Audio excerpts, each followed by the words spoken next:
नमस्कार, माझ्या रेसिपीमध्ये तुमचं स्वागत आहे. चला तर मग एक नवीन रेसिपीला सुरुवात करूया.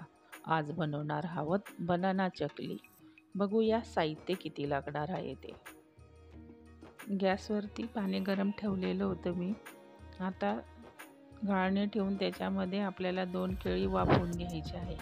त्याच्यावरती झाकण ठेवून द्यायचं आहे. व्यवस्थित वाफवून घ्यायचं आहे. इथं गॅस चालू करून घेतलेलं आहे. पातेली ठेवलेली 3 वाट्या पाणी टाकून घ्यायचं आहे. पातेलीमध्ये गरजेनुसार मीठ टाकून घेतलेली. इथं मी 1.5 स्पून मीठ टाकून घेतलेलं आहे. पळीभर तेल टाकून घेतलेलं आहे. पाणीला उकळी फुटू द्यायची. अशा पद्धतीने पाणी चाळून घ्यायचं आहे. इथं मी 2 वाट्या तांदळाचं पीठ टाकलेलं आहे. 1 वाटी बेसन पीठ टाकलेलं आहे. उकळी येऊ द्यायचं आहे. मग हे पीठ व्यवस्थित घेरून घ्यायचं आहे. अशा पद्धतीने घेतल्यानंतर या पिठाला 15 ते 20 मिनटं वाफू द्यायचं आहे. असंच राहू द्यायचं. जे केळी वाफवायला ठेवलेल्या होत्या त्या आता वाफून झालेल्या आहेत. बघा, खूप छान वाफून झालेल्या आहेत. वाफवून घेण्याचं कारण एकच आहे की आपण जर ते पाण्यामध्ये शिजवून घेतलं तर जास्त चिकट होऊन जाते केळी, म्हणून वाफवून घेतलेलं योग्य राहील. म्हणून मी केळी वाफवून घेतलेली आहे. इथं पीठ वाफवून झालेलं आहे. आता याला आपण एक परातीमध्ये काढून घेणार आहोत. या पीठला व्यवस्थित सर्व पीठ काढून घ्यायचं आहे. आणि त्याच्यामध्ये आपल्याला जे बटर टाकलेलं आहे क्यूबभर, 1 क्यूब घेतलेली आहे. टाकलेली पीठ गरम आहे, त्याच्यामध्ये अशा पद्धतीने ते मिक्स करून घेतलेलं आहे. काळे मिरे टाकलेले आहे कुठले ते टाकून घ्यायचं आहे अंदाजे.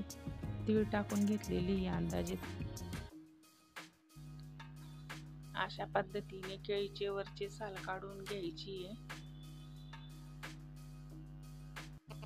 साल काढल्यानंतर आता याचे छोटे छोटे बारीक अशा पद्धतीने केळी चिरून घ्यायची आहे या पिठामध्ये आणि मिक्स करून घ्यायचं आहे व्यवस्थित. याला चांगलं बारीक होईपर्यंत मिक्स करून घ्यायचं आहे.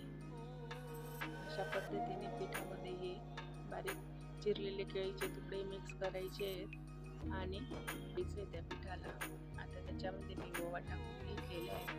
परत हा गोळा तयार करून घ्यायचा आहे. अशा पद्धतीने गोळा तयार करून घेतलेला आहे. या गोळ्याला आपल्याला 5 ते 10 मिनिटं असाच टाकून द्यायचं आहे. तर तेल गरम करून ठेवलेले आहे मी गॅसवरती. आता या पिठाचे 2 भाग करून घ्यायचे.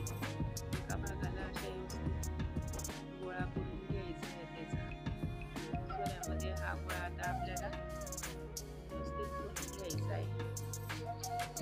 सोऱ्या भरल्यानंतर आपल्याला चकली व्यवस्थित काढून घ्यायची. अशा पद्धतीने मी सोऱ्यामध्ये भरून घेतलेलं आहे. आता व्यवस्थित चकल्या त्या सोऱ्यामधून काढून घ्यायची. अशा पद्धतीने सोऱ्या पॅक करून घेतलेला आहे.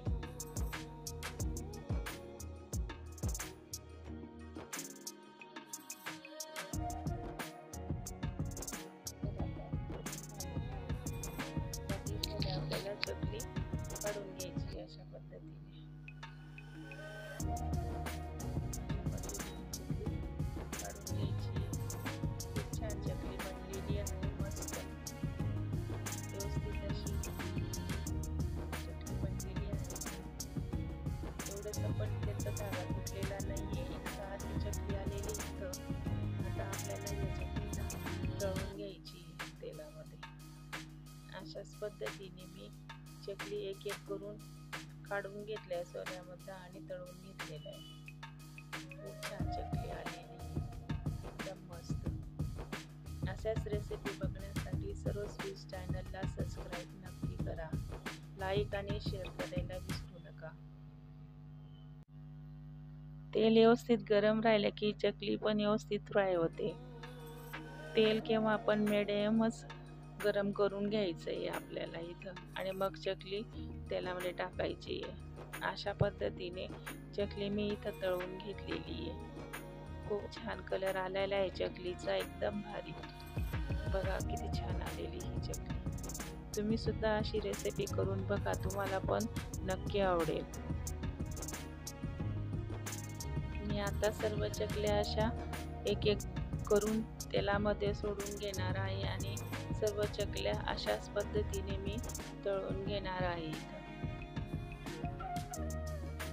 चकलीचे खूप प्रकार असतात म्हणून इथे मी तुम्हाला ही बटर चकली बनवून दाखवते. अशा पद्धतीने बटर चकली करा, तुम्हाला नक्की आवडेल. आता पुढची चकली मी भाजणीची तुम्हाला दाखवणार आहे. भाजणीच्या चकलीमध्ये आणि या इन्स्टंट चकलीमध्ये खूप फरक असतो. इन्स्टंट चकलीमध्ये कमी साहित्य वापरलेलं असतं आणि भाजणीच्या चकलीमध्ये आपण भरपूर साहित्य वापरलेलं असतं, जसं की डाळी, पोहे, धने असं भरपूर काही आपण भाजणीच्या चकलीमध्ये वापरतो.